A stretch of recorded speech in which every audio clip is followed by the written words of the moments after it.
ഐക്യത്തിന് രാഷ്ട്രീയ സാഹചര്യമില്ല എന്ന് പറയുമ്പോൾ വെള്ളാപ്പള്ളി എടുക്കുന്ന രാഷ്ട്രീയം അത് NSSന് സ്വീകാര്യമല്ല എന്നുകൂടി അർത്ഥമുണ്ടല്ലോ.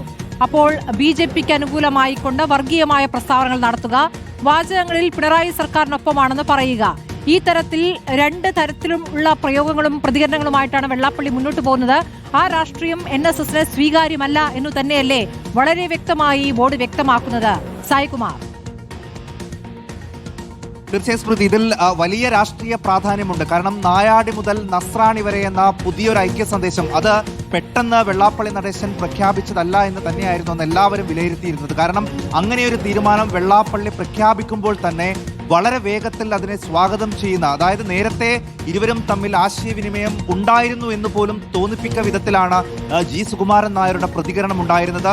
പൂർണ്ണമായും വെള്ളാപ്പള്ളിയുടെ വാക്കുകളെ സ്വാഗതം ചെയ്യുകയും NSS നേതൃത്വവുമായി ആലോചിച്ച് അങ്ങനെ ഒരു തീരുമാനം ഉണ്ടാകും എന്ന് പറയുകയും ചെയ്തു. SNDP യോഗമാകട്ടെ അവരുടെ വിശാലമായിട്ടുള്ള യോഗം ചേരുകയും ഈ ഒരു തീരുമാനത്തിന് പൂർണ്ണ പിന്തുണ നേടിയെടുക്കുകയും തുഷാർ വെള്ളാപ്പള്ളി ഉടൻ തന്നെ പെരുന്നയിലെത്തി G. സുകുമാരൻ നായരുമായി കൂടിക്കാഴ്ച നടത്തുകയും ചെയ്യുമെന്ന് പ്രഖ്യാപിക്കുകയും ചെയ്തു. അങ്ങനെ തുഷാർ വെള്ളാപ്പള്ളി വരികയാണെങ്കിൽ ഒരു മകനെ പോലെ താൻ സ്വീകരിക്കുമെന്നായിരുന്നു അന്ന് G. സുകുമാരൻ നായരുടെ പ്രതികരണം ഉണ്ടായിരുന്നത്. പക്ഷേ പിന്നീട് അതിപ്പോൾ ഏകദേശം ഒരാഴ്ച പിന്നിട്ടിരിക്കുന്നു. അതിനുശേഷം അങ്ങനെയൊരു നീക്കം BDJSന്റെ ഭാഗത്ത് നിന്നുണ്ടായിട്ടില്ല. സ്വാഭാവികമായും ഒരുപക്ഷെ അത് പെരുന്നയിൽ നിന്ന് അനുമതി കിട്ടാത്തതിന്റെ ഭാഗമായിട്ടാണ് എന്നാണ് വിലയിരുത്തപ്പെടുന്നത്. ഇങ്ങനെയൊരു ഡയറക്ടർ ബോർഡ് യോഗം ചേർന്ന് തീരുമാനമെടുത്തതിന് ശേഷം തുടർ ചർച്ചകളാകാം എന്നുള്ള ഒരു നിലപാട് G. സുകുമാരൻ നായർ എടുത്തു എന്നാണ് നമ്മൾ പൊതുവെ സുകുമാരൻ നായർ സെക്കുലറായ നിലപാട് പരസ്യമായി തന്നെ പറയുന്ന സമീപനം സുകുമാരൻ നായർ എന്നുള്ള NSSന്റെ സമീപനം പൊതുവെ അങ്ങനെയാണ്. പക്ഷേ ഇതിൽ നായാടി നസ്രാണി ഐക്യമെന്നുള്ളത് അതൊരു വർഗീയ ആഹ്വാനമാണ്. അങ്ങനെ ഒരു ആഹ്വാനം സ്വീകരിച്ചത് ശരിയായില്ല എന്ന വിലയിരുത്തലിലേക്ക് ഡയറക്ടർ ബോർഡ് എത്തിയോ എന്നുള്ളതും അറിയേണ്ടതുണ്ട്. അതോടൊപ്പം സായികുമാർ ഇപ്പോൾ പറയാവുന്ന ഒരു തമാശ അല്ലെങ്കിൽ ഒരു കൊതിക്കറിവ് എന്ന രൂപത്തിൽ പത്മ പുരസ്കാരവുമായി ബന്ധപ്പെട്ട് വെള്ളാപ്പള്ളിക്ക് കിട്ടുന്നു, സുകുമാരൻ നായർക്കില്ല എന്നതാണോ കാരണം എന്ന് വേണമെങ്കിൽ ഈ ഘട്ടത്തിൽ സംശയിക്കാം. ഇന്നലെയാണല്ലോ ആ വാർത്ത വന്നത്. തീർച്ചയായും അതിനുള്ള സാധ്യതയും നമുക്ക് തള്ളിക്കളയാനാകില്ല സ്മൃതി. കാരണം വെള്ളാപ്പള്ളി നടേശനെ സംസ്ഥാന സർക്കാർ പോലും നിർദ്ദേശിക്കാതെ കേന്ദ്രം പത്മ പുരസ്കാരത്തിനായി തിരഞ്ഞെടുക്കുന്നത് പ്രഖ്യാപിക്കുന്നു.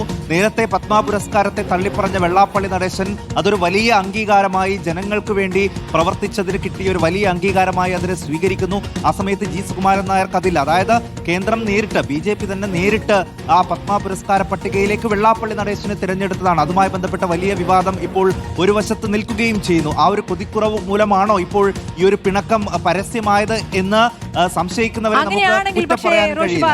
അങ്ങനെയാണെങ്കിൽ റോഷിപാൽ, ഇത് ഡയറക്ടർ ബോർഡിന്റെ തീരുമാനമായിട്ടല്ലേ വന്നിരിക്കുന്നത്? സുകുമാരൻ നായരുടെ നിലപാടിനെ ഡയറക്ടർ ബോർഡ് തള്ളുകയാണ്. അപ്പോൾ അതാകും കാരണമെന്ന് ഇപ്പോൾ നമുക്ക് ഒരു അനുമാനത്തിലെത്താൻ കഴിയുമോ? അല്ലെങ്കിൽ അത് സുകുമാരൻ നായരുടെ പിണക്കമായിട്ടല്ലേ വരേണ്ടത്? സ്മൃതി, അങ്ങനെ വിലയിരുത്താൻ പറ്റില്ല. എന്നാൽ പോലും ഒരുപക്ഷെ അത് ഘടകമാകാനുള്ള സാധ്യതയുണ്ട്.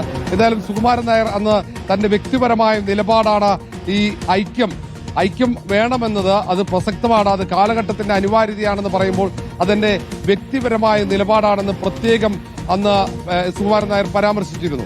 ഇത് തീരുമാനമെടുക്കേണ്ടത് NSSന്റെ ജനറൽ ബോഡി യോഗമാണെന്നും SNDP ഈ കാര്യത്തിൽ നിലപാട് വ്യക്തമാക്കട്ടെ എന്നായിരുന്നു അന്ന് പറഞ്ഞത്. ഏതായാലും ജനറൽ ബോഡി യോഗത്തിൽ തീരുമാനം വരുന്നു. വ്യക്തിപരമായ നിലപാടിന് പ്രസക്തിയില്ലെന്ന് അവിടെ തീരുമാനം വ്യക്തമാവുകയാണ്. ഇന്നലെ വലിയൊരു അംഗീകാരം, അത് പത്മ പുരസ്കാരം വെള്ളാപ്പള്ളിക്ക് വന്നത് സ്വാഭാവികമായ കാര്യത്തിൽ പ്രയാസമുണ്ടാകാൻ സാധ്യത തള്ളിക്കളയാൻ കഴിയില്ല. കാരണം വെള്ളാപ്പള്ളി നടേശൻ വിവാദ നായകനായി നിൽക്കുമ്പോൾ പോലും അപ്രതീക്ഷിതമായി ഇങ്ങനെ ഒരു പത്മ പുരസ്കാരം നൽകുന്നു. നേരത്തെ തന്നെ മതനിരപേക്ഷ നിലപാട് സ്വീകരിക്കുന്ന, കൃത്യമായ ഓരോ വിഷയങ്ങൾ നിലപാട് സ്വീകരിച്ച് മുന്നോട്ട് പോകുന്ന രാഷ്ട്രീയ പാർട്ടികളോട് സമദൂര നിലപാട് സ്വീകരിച്ച് മുന്നോട്ട് പോകുന്ന NSSനെ നയിക്കുന്ന സുകുമാരൻ നായർ ആ തരത്തിൽ പരിഗണിക്കപ്പെടാത്തതിൽ ഒരുപക്ഷെ ആ തരത്തിൽ പ്രയാസമുണ്ടാകാം, ഒരുപക്ഷെ പ്രതിഷേധമൊക്കെ ഉണ്ടാകാം. ഒരുപക്ഷെ ഈ സർക്കാർ പോലും നാമനിർദ്ദേശം ചെയ്യാതെ, സർക്കാരിന്റെ പട്ടികയില്ലാതെ ഒരാൾ ഇങ്ങനെ പത്മ പുരസ്കാരത്തിന് അർഹമാകുന്നു. അതിൽ തൊട്ട് പിറ്റേന്ന് നടക്കുന്ന NSSന്റെ ജനറൽ ബോഡി യോഗത്തിൽ ഇനി ഐക്യം വേണ്ട എന്നൊരു തീരുമാനം അങ്ങ് എടുക്കുകയാണ്. കാരണം NSSന്റെ അടിസ്ഥാന മൂല്യങ്ങൾ അതിന് വിരുദ്ധമാണ്, അതിന് വിരുദ്ധമായ ഒരു തീരുമാനമില്ല എന്ന ഒരു പ്രഖ്യാപനം കൂടി നടക്കുകയാണ്. ഇനി ഏതായാലും അത് തെരഞ്ഞെടുപ്പിൽ ഒരു തരത്തിലും ഈ വെള്ളാപ്പള്ളിയുടെ ആശയങ്ങൾ, വെള്ളാപ്പള്ളി ഉയർത്തിയ ഐക്യത്തിന്റെ കാഹളം അത് പ്രസക്തമാകില്ല എന്ന് ഉറപ്പായി ഇനി വെള്ളാപ്പള്ളി തന്നെ ഉയർത്തി മുന്നോട്ട് പോകേണ്ടി വരും. ആ ഐക്യത്തിന്റെ ആ ഒരു നിലപാട് ഇനി മറ്റേതെങ്കിലും സഭാ നേതൃത്വങ്ങൾ വെള്ളാപ്പള്ളിയുടെ നിലപാടിനോട് യോജിക്കുമോ എന്നതിന് മാത്രമേ ഉള്ളൂ. അത് അത്തരത്തിലുള്ള പ്രതികരണങ്ങൾക്ക് നമ്മൾക്ക് കാത്തിരിക്കാം.